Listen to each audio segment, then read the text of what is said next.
14 February 2026 Sangamner मार्केटचे tomato बाजारभाव.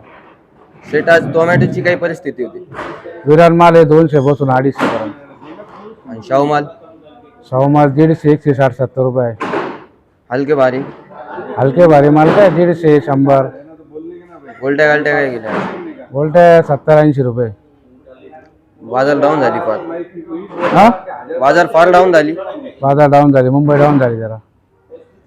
आता मालाची क्वालिटी कशी येते. मालाची क्वालिटी बरी आहे तरी. हलके भारी माल कसे माल येतं आता. हलके बी झाले माल आणि भारी बी माल आहे अजून. आता जास्त माल कोणता येतोय मार्केटमध्ये मुख्य प्रमाणात. विरान येतो विरान. विरान माल. आज मार्केटमध्ये किमान किती आवक असेल. मार्केटला माल होतं 700-800 जाळे होते, 7-8 हजार. बाजार वाढायचे काय अंदाज आहे का नाही आपले. बाजार नाही वाढायचे महिनाभर. लोकल माल भरपूर आहे. गुजरात, MP. तरी पण किती किती दिवसांनी वाढेल काय अंदाज आहे का? पुढे मागणी कशी. लोकल माल चालू. लोकल माल चालू. ओके धन्यवाद.